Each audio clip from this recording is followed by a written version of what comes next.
We're currently on site in Whitmire Cemetery at the location that was featured in the Pensacola News Journal article in 1958 regarding the story of the Whitmire Ghoul.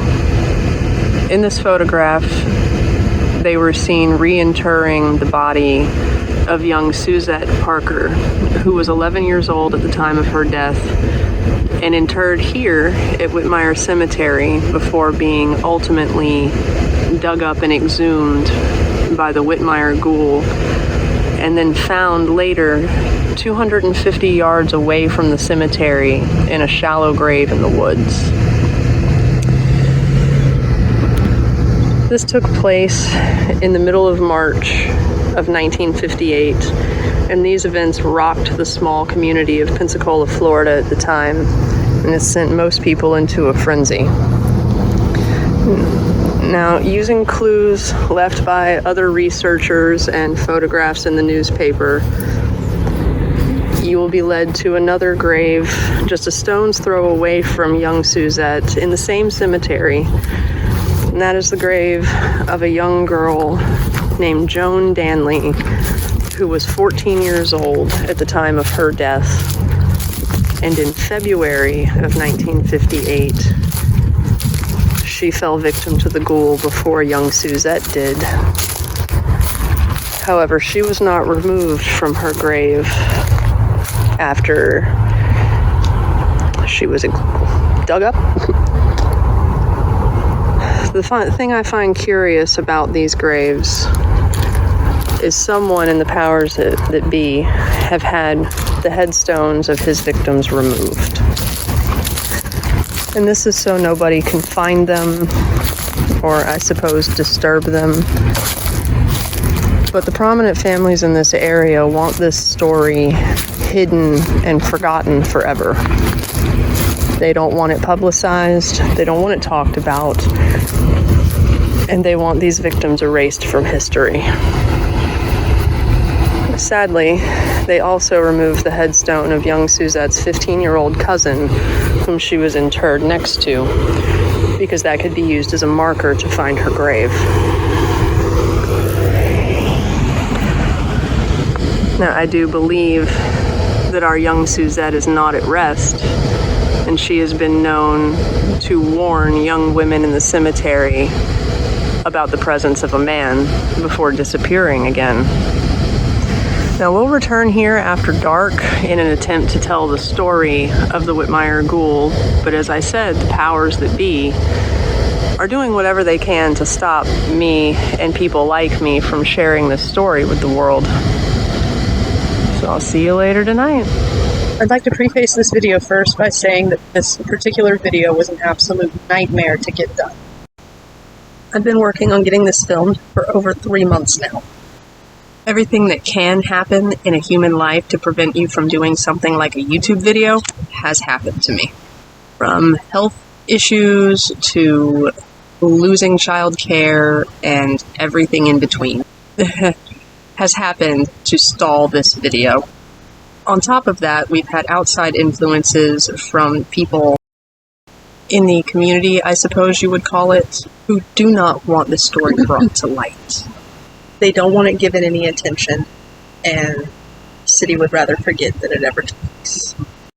The story I'm bringing you tonight is that of the Whitmire Ghoul.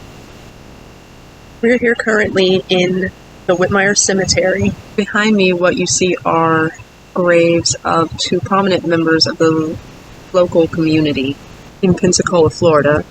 Their names were Whitmire. It's also just a cool background. You know.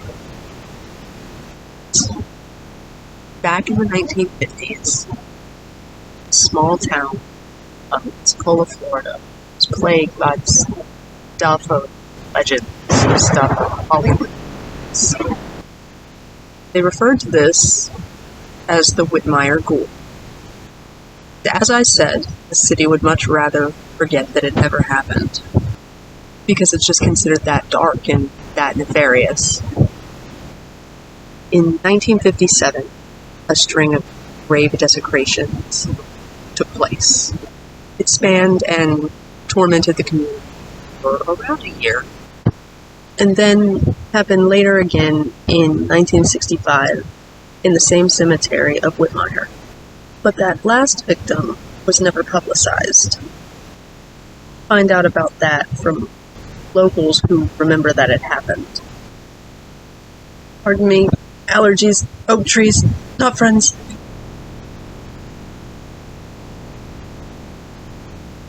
First named victim that you can find research on these particular events was a young woman by the name of Ruby Lee Robinson. She was discovered early one morning in July of 1957 to have been dug up from her grave.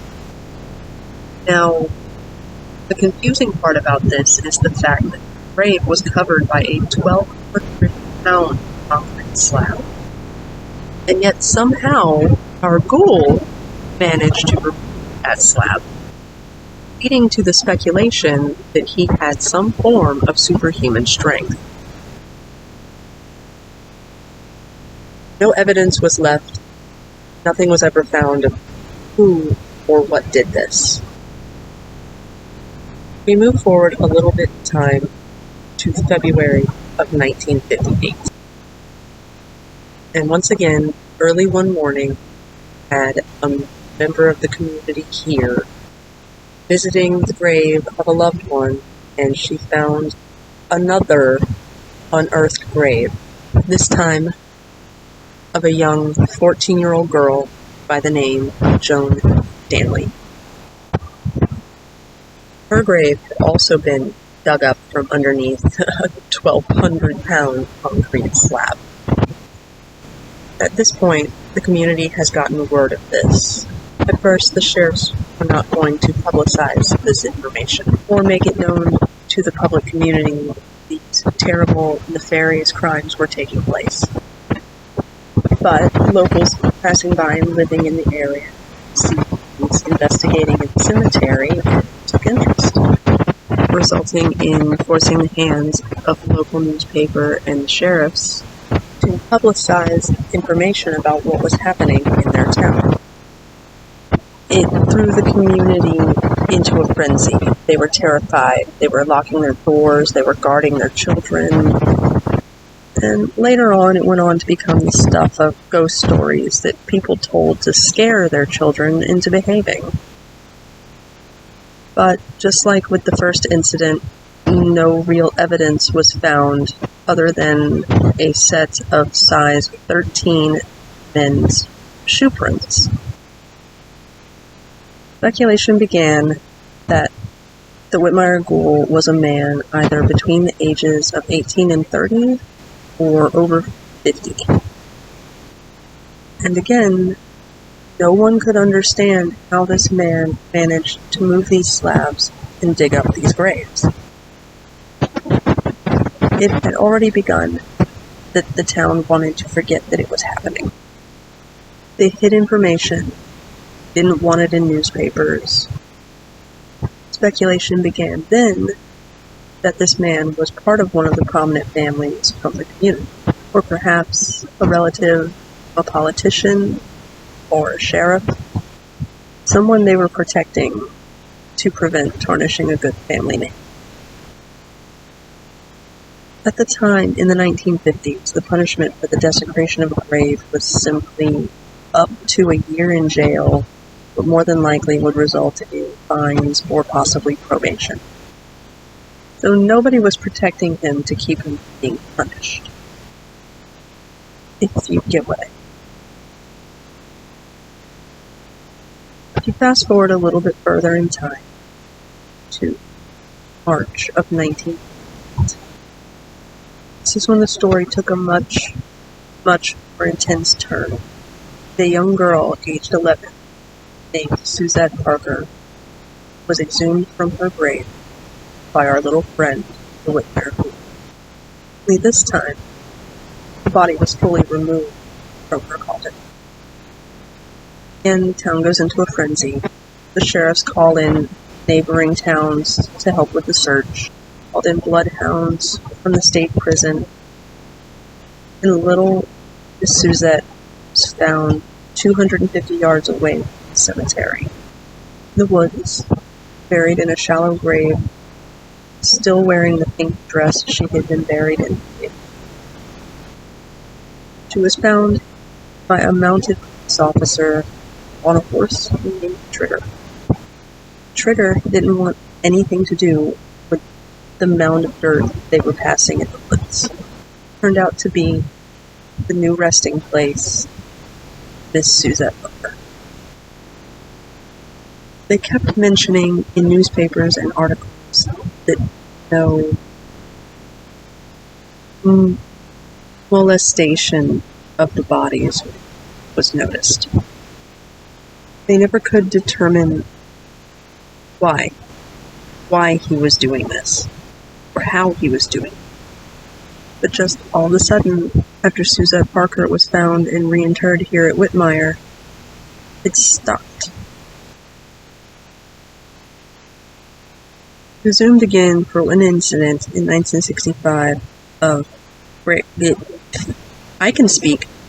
desecration here in Whitmire, but that incident was never publicized because the powers that be in this community want it buried.